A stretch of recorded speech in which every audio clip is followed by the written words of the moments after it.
this one is really quite a hot topic, it's fair to say. It has been and will continue to be a hot topic, that of refugees and migration. And Danny Sweeney from Justice and Peace will bring that to us shortly. Let me just share with you Psalm 24 verse 1 that says, "The earth is the Lord's and everything in it, the world and all those who live in it."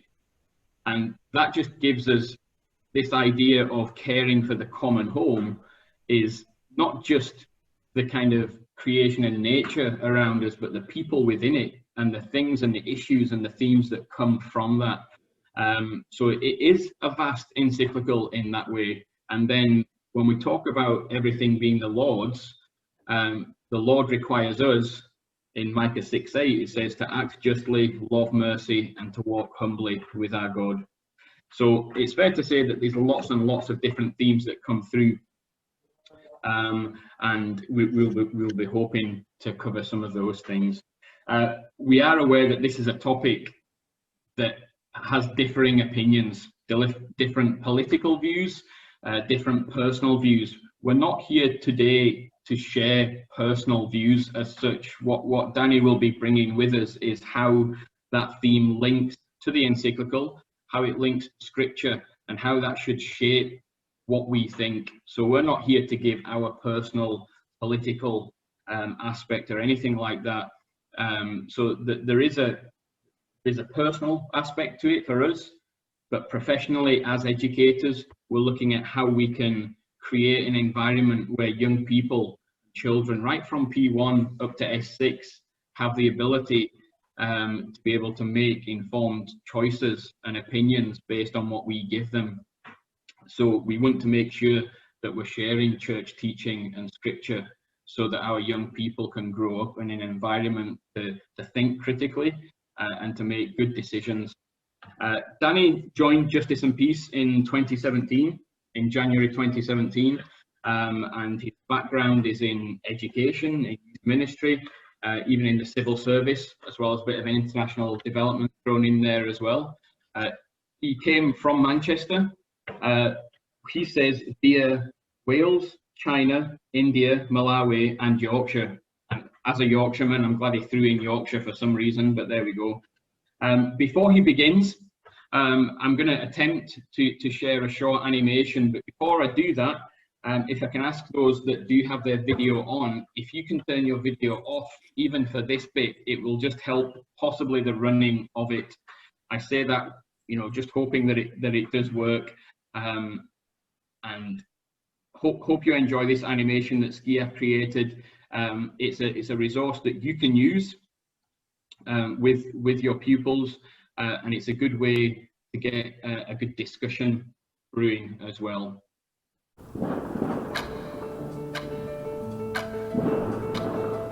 Quick! We need to go! Your family are forced to leave your home right now and move far away. What will you do? Sadly, this has happened many times in human history. One of the oldest stories in the world tells how the Hebrews fled slavery in Egypt and crossed the desert to the Promised Land. Perhaps your parents or grandparents moved from another country in search of safety or a better life. But today, more people than ever before are forced to flee from one country to another, seeking safety or refuge. Refugees' journeys are often dangerous. Many have to travel through extreme heat or cold, with little food and little protection. Every minute, 30 people are forced from their homes. This is happening in many countries all around the world. The news can make us think that most people on the move are heading for Scotland. This is not true. Most refugees travel to countries near their own and are helped by communities that are already living in poverty. People have had to leave their homes for many different reasons, like fighting, hunger, poverty, or disasters. And each person has a different story. The global refugee crisis can seem too huge to be able to do anything about it. But the church is global too. If everyone plays their part, it can make a huge difference. That's why Pope Francis says, Christ asks us to welcome our brother and sister migrants and refugees with arms wide open. So what can you do? With your help, and because we're part of a global Catholic network, SCIAF reaches remote communities that other charities don't reach. Our partners work with people to find ways to deal with the challenges they face, so they don't have to seek refuge far away. We support refugees living in camps, and also poor communities that are sharing the little they have with refugees. By taking action and fundraising with SCIAF, you can make a real difference to people's lives. The need is great. While you've been watching this video, 75 more people have been forced from their homes. Learn more, tell others, act now. Okay, Danny, I'm going to hand over to you now. You can take it from here, and Danny will be sharing, as I say, not his kind of personal, he will share his personal experiences of working with Justice and Peace, and the work that Justice and Peace Scotland are doing in this area.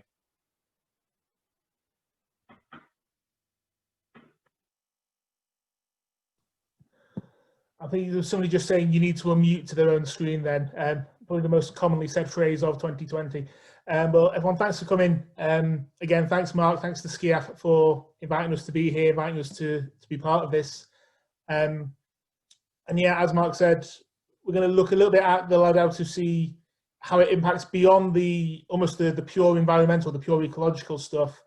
Obviously, we've only got a few minutes to touch on, but hopefully inspire you to sort of do a bit more reading, a bit of thinking, a bit of reflecting, and go from there. We're going to look a little bit into the specifics of migration, and that hopefully will become obvious sort of as we unpack some of this stuff, how these things are linked. And then I'm just going to touch a little bit on some of the links and some of the work that Justice and Peace Scotland we've been doing with the situation at the UK border in Calais.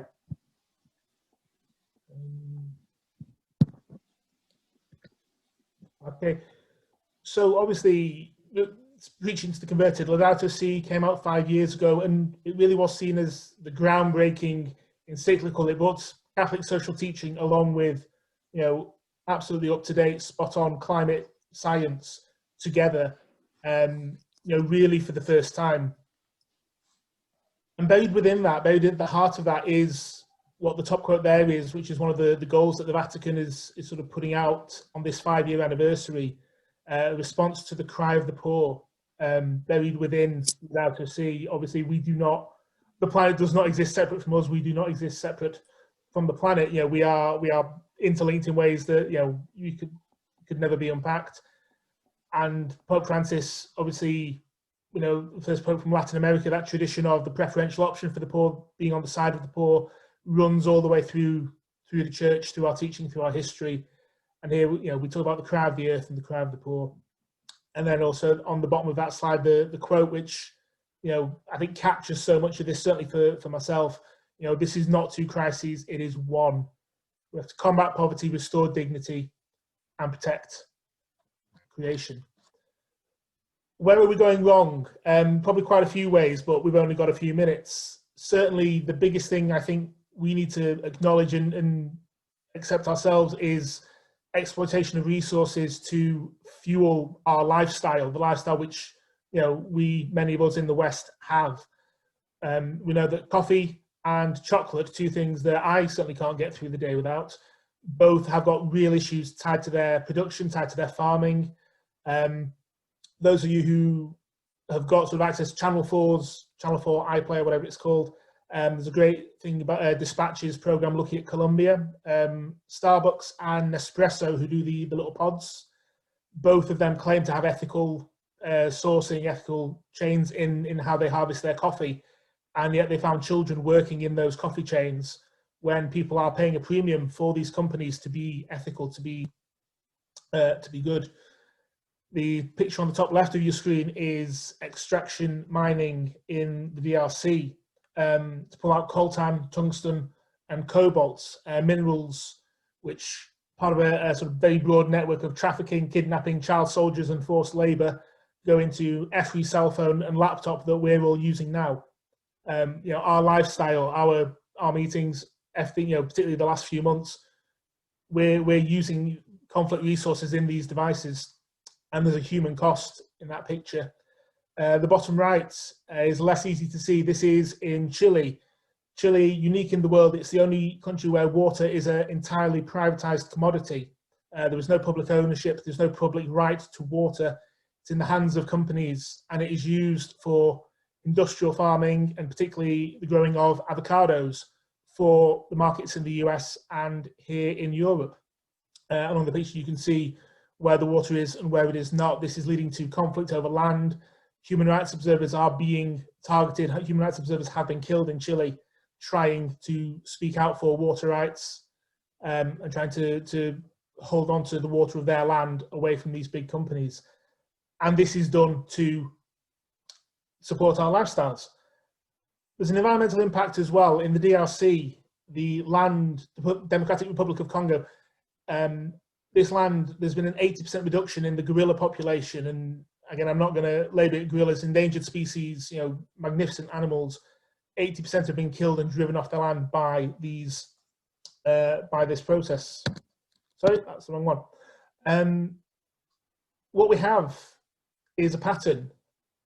Essentially, it's an unsustainable grab for resources. It's us demanding, it's a market demanding resources be provided to us, pulls in the exploitation of people, be that in forced labour, be that in conflict resources with child soldiers, all these kind of things. Pulls in exploitation of people, which drives environmental destruction. The mining in the DRC, it's strip mining, similar to what you see in parts of the Amazon and other places. This is not a careful extraction of the resource. This is bulldoze it all away and take out whatever you can. Of course, loss of habitat, loss of animals, loss of agriculture leads to poverty, leads to people having to leave. And this is what we're seeing all across the world right now. And there's a big question we need to ask about this stuff. One of the big things I'm aware of, we want electric cars. We don't want to use dirty fossil fuels, petrol and diesel to drive our cars anymore. We want clean electric cars. Super great ambition. But actually it's the same minerals that are in our phones and our laptops will be going into those car batteries. We cannot build a fair, just, sustainable future on the backs of slaves who are digging out for the lithium iron ore that is needed for those car batteries. At the same time, we cannot keep using petrol and diesel in the way we are because it's killing the planet. So we are really trapped in this kind of stuff. This is just a little mind map that I drew. This is actually a computer version of a thing I drew, and my handwriting is terrible, and I wasn't going to subject myself to showing it to teachers again. I've grown out of that. But this is just, I started with the thought of migration. What issues can spread out from here? And this is literally 30 seconds of what I thought to draw some of these links out. It's not complete by any means. There's some missing, but these issues are interconnected. We talk about the notion of interconnectedness, interdependence, a very obscure thing which most people probably don't know. What was the Pontifical Justice and Peace Council, ultimately the body in Rome that we sort of look to? A few years ago was changed. It became part of a group called the Dicastery for the Promotion of Integral Human Development. We talk about integral human development, we talk about integral ecology, essentially seeing the links between this stuff. We cannot look at these issues in silos on their own. This stuff feeds into each other, it leads into each other. Through experiences, again, migration is where I've started. You could start with poverty, you could start with modern slavery, you could start really anywhere on this map and do this kind of exercise just to see how these things link up.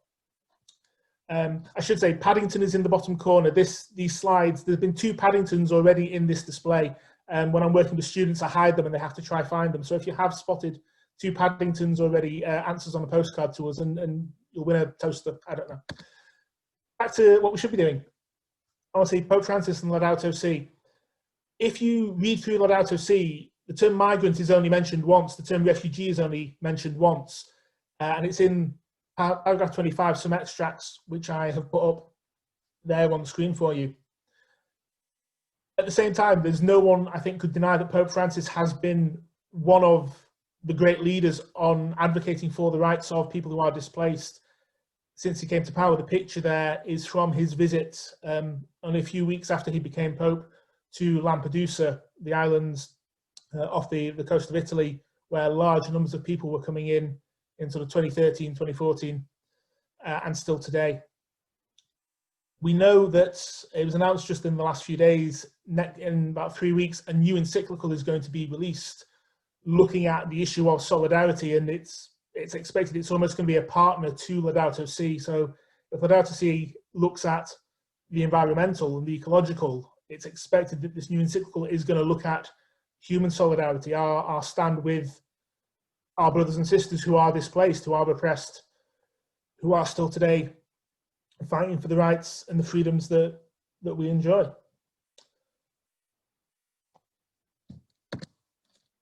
Sorry, wrong button. Pope Francis talks here, you can see, he talks about people who are actually not recognised as refugees, but the people who have no legal protections. And we talk a lot about people driven out by poverty and driven out by climate change.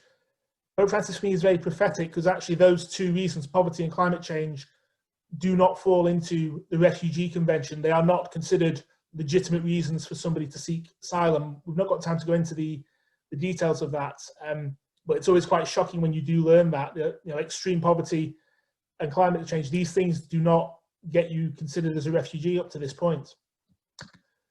These are just some statistics from UNHCR, and you can see the scale of what's going on. I expect anyone who's seen the news in certainly the last few days, the last few months, the last few years, will know some of these debates. Again, just short of 80 million people are displaced.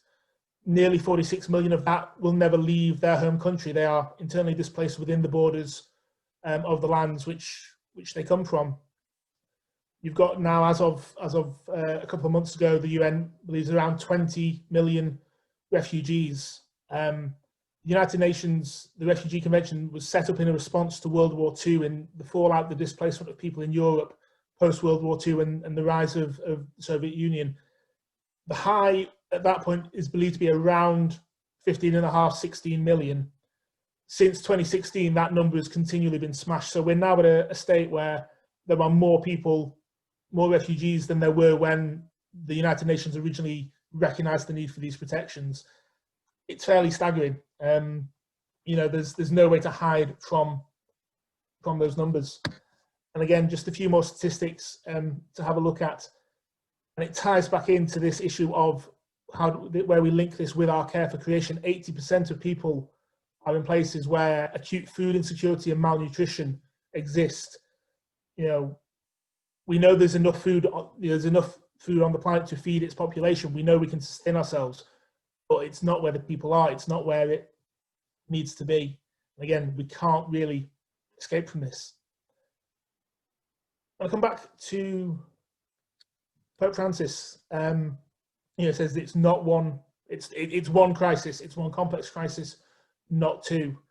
You know, we see this.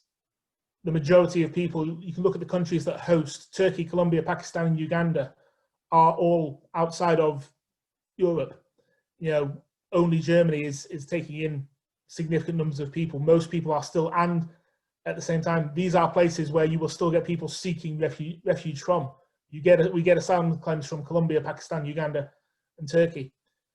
This stuff is not settled. Obviously, this stuff is really political right now. A few weeks ago, this young man, Abdel Fattah Abdallah, was found on a beach in Sangatte in France. And we are here as educators and we are here professionally, but I know that beach. I've volunteered and worked in Calais. I know this beach. It's where I used to go to get, you know, an hour's break from where I was working. I know this beach. I know where this young man was washed up. What I think we can't get away from, 5 years ago last week, so 5 years ago, the day we had the first of these sessions, was the 5-year anniversary of the death of Alan Kurdi, who was, I'm sure people remember, the young lad who was washed up on a beach in Greece. The difference being with Alan Kurdi, we saw a moment where public opinion changed and people responded. The government set up resettlement schemes and there was a genuine change of heart. amongst even perhaps the most staunch critics of some of this stuff for a small while. We've not seen that on this occasion, and politically, there's plenty of debate to be had. But as Christians, as people who want to respond with compassion and love, and are aware that we are commanded to welcome the stranger, it's a real big question, and one that we're still trying to find the answers to. This quote, again, just to come back to what Pope Francis said: they bear the loss of their lives, they've left behind, they enjoy no legal protection whatsoever. This is what makes me think of the work that we've done in Calais. This, I'm sure people remember, about 4 years ago, summer 2015, 5 years ago, sorry, there was about 3,000 people living rough in and around Calais and Dunkirk. By the following summer, by summer 2016, that had become 10,000, concentrated mostly on an old abandoned industrial waste dump. And you can see the top picture is from around March, February of that year. The camp, it became known as the Jungle, was there. The second picture is from the last week of October. And they're not quite the same angle, but if you take the lake in the middle as your reference point, you can see the entire south side of the camp was just bulldozed. Within a matter of days, this happened, and 10,000 people were displaced. Since then, things have not got better. The problem did not go away. The press did, the infrastructure did, the noise did, but the problem did not go away. These are stills from a couple of videos that we use. I'm not going to try and run them all now. But it's people living in tents. It's people living out in the cold, constantly harassed by the French riot police, the CRS, who are permanently stationed in Calais. The picture on the top left, the roundabouts in France, where the roundabouts and the flyovers are at the junctions, people used to shelter up under there because it was warmish and it was safe. And it's just had a fence put around it. You're not even allowed to sleep rough in Calais anymore. If you put up a tent, within 24 hours it will have been taken off you. It will have been sprayed with tear gas. Your sleeping bag will have been sprayed with tear gas, rendering them useless. And you're just being chased off. There was a hostile environment being conducted in Calais against very vulnerable people. A few years ago, this was about a year after the Jungle was destroyed, we knew this was happening. Bishop Nolan, Bishop of Galloway, who's my boss, and is also one of the Skiaf bishops, we went down to see the situation, to find out what was going on. He wanted to learn, he wanted to know what was happening. And we were able to bring the English and Welsh Bishops' Conference with us. This is not an issue that we can deal with ourselves in Scotland. This is a matter for us to address at the UK level. After Bishop Nolan went, we didn't want to stop there. So early last year, we took 2 groups of volunteers, came with us to travel down and spend a few days volunteering in Calais on the front line with 2 organisations who we have good friends with. One is a group called Care for Calais, who do aid distribution and monitoring of human rights situations. And the other is a place called Maria Skoptsova Catholic Worker House. Anyone who knows about the Catholic worker know there is a tradition of houses of hospitality. This is one of them. It's where I've been a volunteer in the past. And so we went down to see the situation, learn firsthand, and then come back. These are a few photos. When we have more time, I've got sort of video clips and testimony from our guys, but we don't have time for any of that now. But do please feel free to get in touch if you are interested in learning more and hearing about this, either for yourselves or for students. I know certainly for Senior 5, this is our faith. A lot of the syllabus really, it fits this stuff really well, and it can be a great way to explore some of these things. This is in Brussels. This is one of the places we went, I should just say. When I went at the start of the year, we're 5 minutes from North train station here. People were allowed to sleep and lie in the underpass at the North train station. When I went back in November last year, everyone was living in this park. This is the centre of a European city.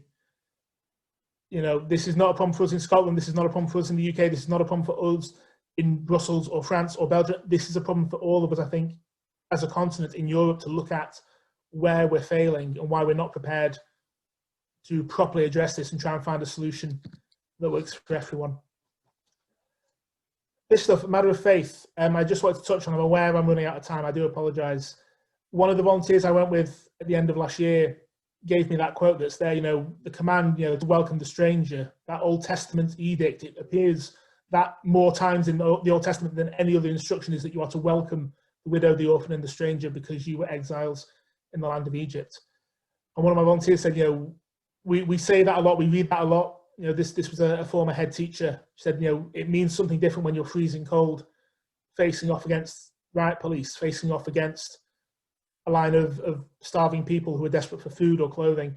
You know, that is it was a really powerful quote for me, obviously, which is why I've put it in there. And the other one, St. Maria Skoptsova, who the Catholic Worker House is named after, is again a fascinating person who's well worth learning more about. Has a fascinating history of radical hospitality at the interwar period in France. Ultimately was executed in Ravensbrück by the Nazis. And that's basically what this programme Encounter Calais is about. It's to give us a chance to reflect on welcoming the stranger. Quick plug, I do apologise. Justice and Peace Scotland, Twitter, Facebook, Insta and YouTube. If you don't follow us, please do. A lot of resources are on there. A lot of the stuff on Calais can be found on our website. If you look for this icon button, I'm not even sure what it's called, but on our website it takes you to a document that will let you look at all this. Just trying to find the I'm just trying to find the chat function so I can send you something, and it stopped working. No,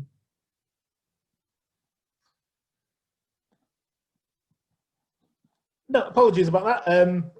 Best laid things of technology. When I come out of my screen, I'll put my email address into the chat for you, so you can have a look at that. I'm aware we're getting close to time. Like last week, we do want to end with a bit of prayer. And I think even though everyone is muted, I think if we say this prayer together, just where we are, and then we'll sort of wrap up our time together. So, dear God, help us to remember that when we speak of immigrants and refugees, we speak of Christ, in the one who had no place to lay his head, and in the least of his brothers and sisters, you come to us again, a stranger seeking refuge. We confess that we often turn away. Amen.